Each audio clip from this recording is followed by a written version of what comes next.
Hey, welcome to Hope Rescue Podcast. The last few weeks we've been talking about this new book that I have out. It's called Breathe. I have to read the title. That's scary. I actually That's because you're already knee deep in writing another one. Yeah, Breathe, Overcoming Anxiety, Depression, and Negative Emotions. And for your listening pleasure, we are speaking on Breathe, some of the concepts that are in the book. Yeah. If you would like one of these books, we would love for you to get it. If you know somebody that's struggling with negative emotions, depression, anxiety, you can get this for them. Maybe you are. When you get this book, you'll realize that I spent most of my life in bondage to anxiety. Most people never knew that because I was good at covering it up, and maybe you are too. But whatever you're struggling with, I think emotionally, this would be really helpful. You can go to our website, hoperescuepodcast.org, hoperescuepodcast.org, and you can purchase it right there. As soon as you log on there, a window will pop up, and you just follow that. And we would love for you to get a copy of this. You can get them at Barnes & Noble or Target.com. All of the places where Walmart. you buy, Amazon, so forth. So anyway. You know what I think about? I've never mentioned this before, and I hope you don't mind me taking a little detour here, Tim. Yeah, do it. But just the title alone, one of the things I'll never forget is when we were in kind of the crux of a lot of crisis in our life a few years back around you having your cancer and me with my brain tumor and just, unemployment, facing possibly losing house, struggles. just a lot of stuff. Yeah. And I was in the middle of Lowe's because somewhere I had heard that to manage anxiety, because I'd been battling with it, which had been new to me. I know that's been a lifetime struggle. Yes. Because of all the things we were going through. I had made a list in the middle of the night of things that I could buy and take care of. So I thought I'm going to go in and manage my stress by checking things off of this list, and had what I didn't know was a full-on panic attack in Lowe's by myself. And so I pushed my cart because I felt dizzy. I was going to pass out, and I pushed it right into the bathroom and then closed the bathroom door and called you in between breaths. And you talked to me through the proper way to breathe and walked me through that until I was able to get back out in the car and manage my breathing, and my blood pressure returned to normal. But you used a lot of these tools in that moment that I'd never had to use. And I realized, like, oh my gosh, this is so valuable. Yeah. And it was a kind of a crisis moment for me, but hey, just a little pitch there. So even for people that are very positive individuals, you can hit a place in your life where you struggle with that. And right. Kimberly is not somebody that's given to anxiety on a regular basis. I usually eat my way through my pain. That's how I deal with it. How about you? Chocolate? That's going to be the name of my book. Chocolate Addiction by Kimberly Scott. Yeah, I was just thinking of, habits, because we're going to talk about some habits here. And speaking of chocolate. Breaking habits of eating too much chocolate. And how there are certain routines we go through.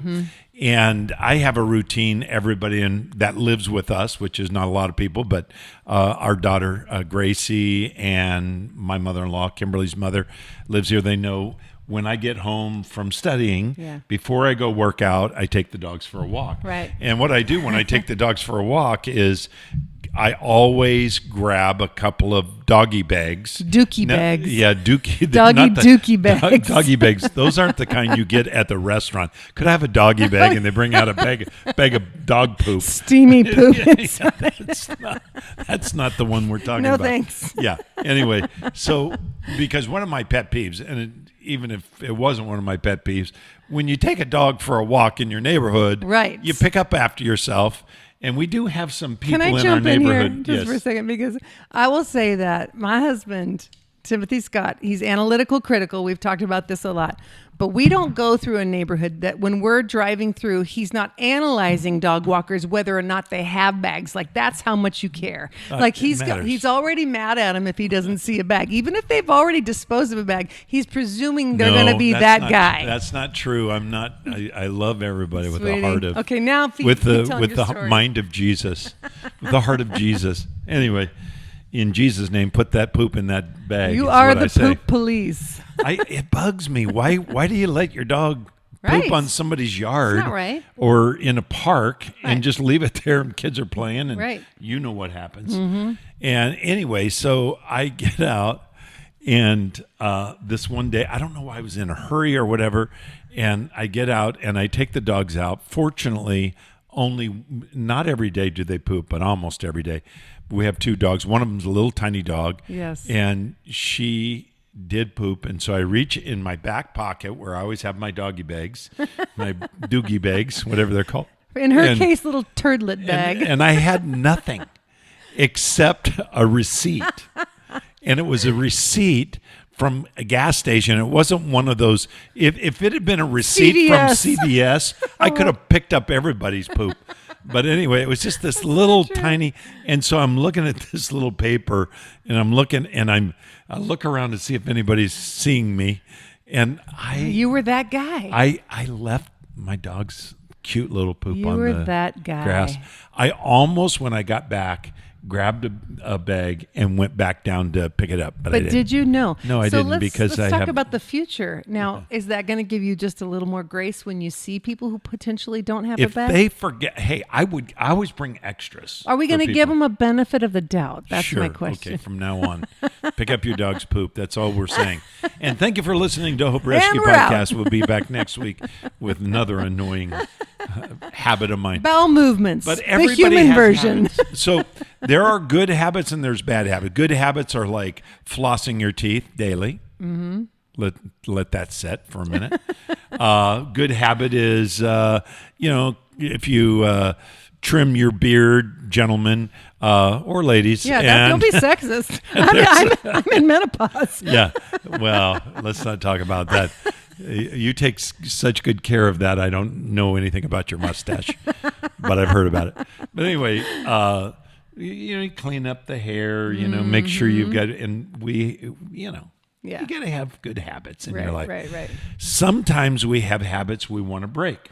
Right. Whether it's eating too much chocolate or, diet issues or whatever it is. And so I shared not too long ago about the 2190 rule. And by the way, the 2190 rule is why this is 13 chapters and it's meant to be over 90 days. So it's 13 The book weeks. Breathe. Yeah, the in case book you're Breathe. listening. Yeah, that's right. I'm holding it up like those of you who are listening. Just to the audio, you don't see that, but we have a copy of the book here for those watching. Anyway, so we went over 2190, and the reason I set up the book is to be read one chapter a week, and it is meant to be slowly digested and follow the prompts at the end of each chapter, which are some recommended lifestyle changes. Anyway, it takes 21 days to develop a new habit or undo a bad habit. It takes 90 days to change lifestyle. And so I kind of presented that, and I've been asked, and I've shared this with a lot of people, and they say, well, where did that come from? And I actually had heard many times about 2190 rule, but I never looked up where it came from. So I thought, you know what, I'm going to look this up. And I found out that a guy named Dr. Maxwell Maltz in 1960 published a book called Psycho-Cybernetics, which I had heard of, but I've never read, still haven't read it.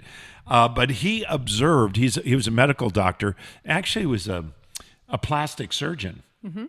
And he noticed that when he would do like some facial reconstruction, like, for example, rhinoplasty, a nose job, or somebody has their chin worked on, or facelift, or whatever it is, it took on average, and for almost all of his patients, around 21 days to become accustomed to their new face. Okay. He also, as a medical doctor, was brought in for amputations for the purpose of cosmetics and so forth. So every doctor, of course, can, a surgeon can take off a limb if necessary to keep from other gangrene or cancer, whatever it is. But he would be brought in to make it aesthetically pleasing. So as a plastic surgeon, he noticed even amputees, it took them about 21 days to become adjusted to the fact, psychologically it took a little longer, but come accustomed to the fact that they are missing that limb. Anyway, so he presented that in the book Psycho-Cybernetics. In this, and it became so popular from 1960 on in psychology that it developed into that 21 rule. But there was a little bit of a pushback because he never said it takes 21 days to develop a new habit. What he said was it's a minimum of 21 days to adjust to a new situation in your life. And psychologists took that to mean that's how long it takes to develop a new habit, but it's a minimum. So it's 21 days to 30 or 45 days. If you're trying to develop new habits, especially new habits of thinking, it takes longer than 21 days. The 2190 rule, hopefully I'm not confusing you, but the 2190 rule, 90 days to change your lifestyle. When we're talking about the way you think and rewiring your brain and rethinking your view on who you are in Christ, if you're a follower of Jesus, you have everything you need, that faith, to be able to develop a very positive outlook on life. Anyway, I say that because the 21 rule is good for a habit, but if you want to change the course of your life, it's going to take a minimum of 90 days. Right. And the principles that I give in this book are for the purpose of you changing the way you think, changing and developing a habit of gratitude. And that's probably one of the biggest changes I've had in my life, is learning to write down every day in my journal. One of our sons will say, "You mean you have a diary?" And I go, "Girls have diaries, men have journals." Yeah. But reality But is, do you doodle in the corner flowers and rainbows? That's the question. It's on my computer, so no. That would be no. Okay, then it's a journal. Yeah, it's a journal. But so then the first question was, what's the 21? Does it really take that? And it actually takes longer to develop a habit.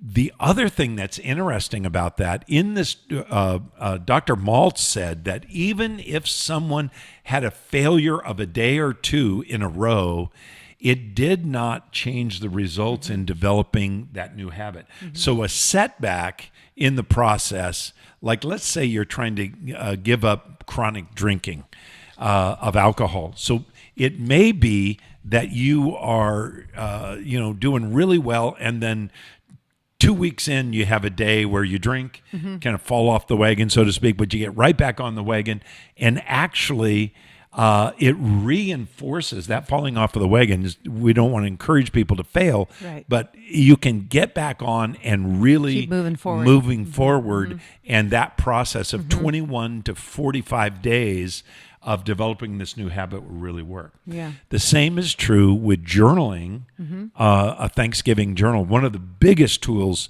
the two biggest are memorizing scripture and how that changes the way we think, and meditating on that, but also journaling Thanksgiving. What are you thankful for today? Yeah.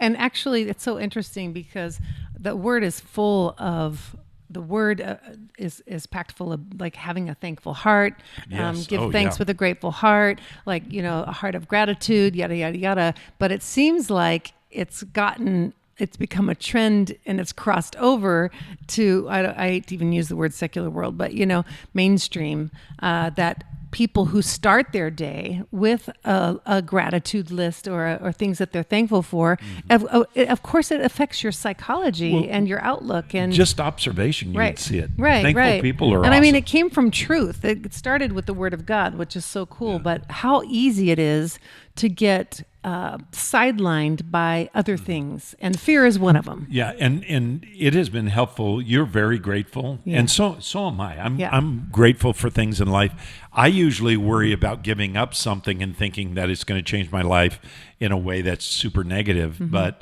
then when that change is made, I'm really grateful for even changing our home. Yeah. We live in a beautiful home, but I mean, we lived in a really, really nice home. And I didn't want to give that up. When we downsize, we're grateful. And one day, I'm sure we'll downsize even more. And when we do, we'll be grateful for that. So gratitude is powerful. Yes. Anyway, kind of off topic, but to say this, habits, the question people ask is, what about these habits? What is it, the difference between a habit and a lifestyle? So the 21-90, 21 days to change a habit, 90 days to change lifestyle. So let me just put it in very simple terms. A habit is a change of a specific behavior or set of behaviors in your life, whether that's changing the way you eat, how much you drink, trying to give up cigarettes, or whatever that habit is, even giving up things as difficult as pornography or whatever. Physical fitness. Yeah, changing those good habits. Right. So that's a very specific, those are the habits. The lifestyle, what we're talking about, is the total impact on the direction of your life. One author, and I'm sorry I don't know who wrote this. I got the quote and forgot to give credit. So whoever wrote this, I apologize. A little plagiarism here. To sum it up, a habit is limited to a specific routine or an activity, whereas a lifestyle choice encompasses all aspects of your life. So if you want your life direction to change, it's going to take 90 days. If you want to just change a habit, then it's going to take minimum of 21 days. 21 to 30, 45 at the most, probably. So I just wanted to catch up on that. But today, in the few minutes we have left, because I got carried away. 18 Sorry minutes about now. that. Anyway. Well, maybe we should save this for next week. No, let's jump into this. We'll give you a this sample. Is really powerful. How fear impacts our lives. And we have 4 areas that of impact. The first one is social. The second one is success.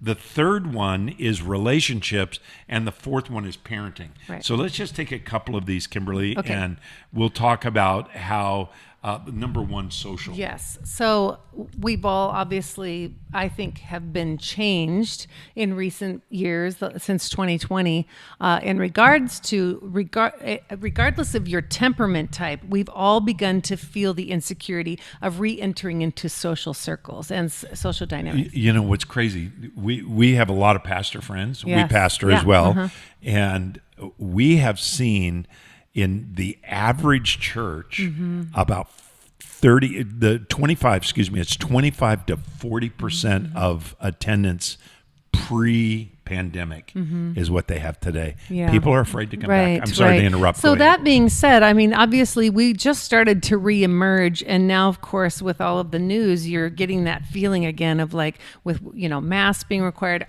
are we going to go backwards again? So, but one of the sustaining elements of the trauma of everything everyone went through is that regardless of how social you are, we're all feeling some fear about reconnecting again socially, and that's pretty intense. There's this fear of exposure, and not just obviously around a virus, but there is like the kind of fear of exposure that's dangerous is that you feel like you have to constantly wear a facade around people, even that know you. What do you? How about people that are afraid? Every one of us has flaws. Right. So if you're afraid that people can see your flaws, that's going to really consuming. And I think everybody does struggle with that. I think some people don't care. I feel like, that's true. Here's my flaws. Take it. But I think there's a term our pastor from back in the day, Pastor Mike Meeks, used about the culture of the church that we're on staff at, Eastlake Church Network, is lights on, windows open. So basically, whoever is holding the microphone at the front of the stage better keep the lights on and the windows open about their life and be honest, because we're setting them up for failure if we're not authentic about our own unique struggles and trials. And it's that very place that God wants to use in our story to be able to help someone else. So that was very freeing because we didn't always come from that. No, I definitely didn't. I came from, hold it close, don't let people see your flaws. And one of the neat things about community church movement, which was started at Eastlake, and it's a movement of churches all over the place, and we've got, I think, 9 or 10 or whatever it is, and all of those pastors each one of them, male and female, are committed to having the lights on, windows open. Yeah. That's kind of the legacy Yes. that Mike left behind, and being authentic. Now, every one of us hides things. Sure. But that fear of exposure is going to impact your social interaction with people. Absolutely, And yeah. when you are overcome by fear that people are going to see your flaws, you're going to hold it close. You're going to stay away. Think about right, and so unhealthy. Yeah. I mean, it causes us to be reclusive and inauthentic, and to not feel safe around people. Right. Where if you lead with that stuff, what happens is obviously you free other people to do the same, and so there you create a safety in your circle of friends or the people you influence. But there's a lot of fear around that, being exposed and feeling like if they really knew me, would they really love me? You know. And you'd be surprised how many people would. Yeah. People would love you even with your flaws. I mean, the fact of the matter is they know they have flaws. It's people that are not in tune with themselves that have a difficult time loving people with flaws, because they think that they don't have those flaws. Yeah. That's a pretty big problem. If you Yeah. think you don't have flaws and you feel better than other people or Yeah. superior to other people. I think about the people that I've counseled over the years, not a lot, but a few people who are agoraphobic, which is that fear of crowds or fear of social Leaving home. settings, Yeah. and they're stuck home. Yeah. And their fear is that they're going to be rejected. And it's way more involved than that. But that's one of the aspects of agoraphobia. I'm not leaving my house because I'm in control of my Right. image here. Right. And I think that a lot of people want to go out and dance as long as they can dance until they're tired of the dance, and they run back to their Safety. safe place where people can't see them. Right. So that is not a way to have intimate friends. If you're struggling with that, I want to encourage you to trust God. You know, we are told two commands. One is fear not. The other one is be thankful. Yeah. And those, if you are really grateful, there are people that will love you irrespective That's right. of your struggles in life, you know. Absolutely. Another thing that holds us back on the social is competition. Fear of competition. Yeah, Right. we tend to stop trying when there's competition. I know for me, I used to love tennis till I realized everybody's better than me. Then I feel like I don't really like tennis anymore. I feel like competition and comparison are married, Yeah, you oh, know? And so it's kind of a mix of both, because we do live more than ever in a world where you're constantly facing the comparison issue, which can lead to competition, which can be positive or toxic, right? Yeah. So it's better to just not even play the game. Like you just want to like not have to engage at all. And you can't let fear keep you from living your best life, doing what you've been called to do, fulfilling your purpose, all of those things. Yeah. So that's the first area of fear, is the social. The second one, and we'll talk about all four. We'll hit the next two next time, but or the last two next time. But success. And I always wondered, you know, I would hear people say that he has a fear of success. You know, kind of. It's really understandable, fear of failure. If I try and fail, I'm afraid. Okay, Right. that makes sense. Right. But what is fear of success? And I'm sure you've heard this before. But the fear of success keeps us from trying and pursuing our goals. But the fear of success is got a lot of components to it. But let me just share a few, or let us just share a few. One is the fear of not being worthy of that success. Right. You say, why would somebody feel that way? Listen, there are a lot of people, and me included, who had struggled with this kind of self-sabotaging, because if I'm successful, then I'm really not worthy of this. There are other people who are more worthy Right. of success than I am. And so, there's this self-sabotaging, and some people that self-sabotage will use distractions, excessive drinking or sexual promiscuity or things like that, and they're sabotaging their success. Or maybe they, even in their business, they set these goals and they go, well, I'm not really worthy to be there. Right. So I'm going to stop that. The other thing about that is the fear of being an imposter. Imposter syndrome kind of thing. Yeah. Yeah. We're like, I'm playing a role, and yes, I've found success, but really, if people knew who I really was, I wouldn't be here in this place. Yeah, you know, think about perfectionists. Right. So perfectionists know they're imperfect, but they are striving towards perfection, the unattainable goal of perfection. Plus, they want to be seen as perfect, and so when when you arrive at success, what if you felt like you were an imposter? Yeah. I have felt that way. Yeah. In fact, I remember after I got my doctorate, I went back to school to get a second doctorate. And the reason I did that is because I wanted to be in school, because if I'm in school, then I can't be an imposter.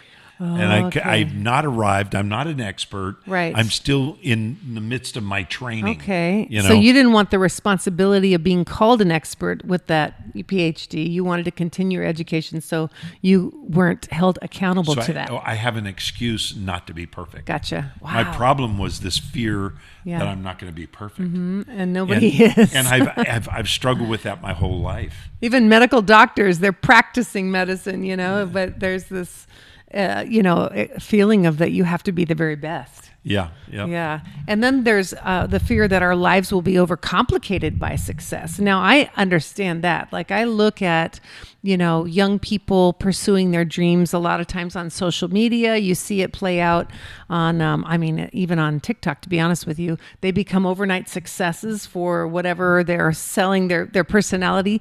And then life gets really complicated because you get all the sponsors involved and the responsibility to keep putting out quality information or material. And you can almost see the weight of the world. So in one hand, they've got incredible success and financial, blessing over that, but then the responsibility comes and the burden of having to keep that going, and it can be daunting for sure. Life gets really complicated. It does, yeah. and that fear of success is real, and I know for many people the complication can be the greatest thing.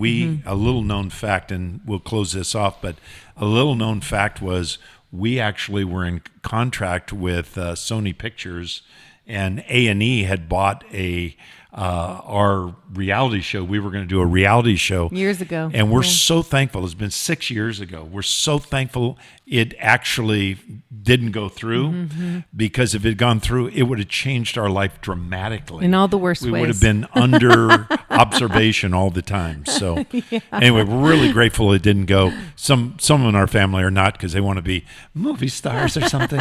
But anyway, they probably wanted the check. Well, listen, if you want to get a hold of this book, we address fear and how to overcome fear. It's called Breathe: Overcoming Anxiety, Depression, and Negative Emotions. You'll have to, if you want to Google it, you can, or just go to hoperescuepodcast.org. We have it available there. Thanks for listening to Hope Rescue, and we're going to talk a little bit more about fear next week. Join us and invite a friend. God bless. Bye, guys.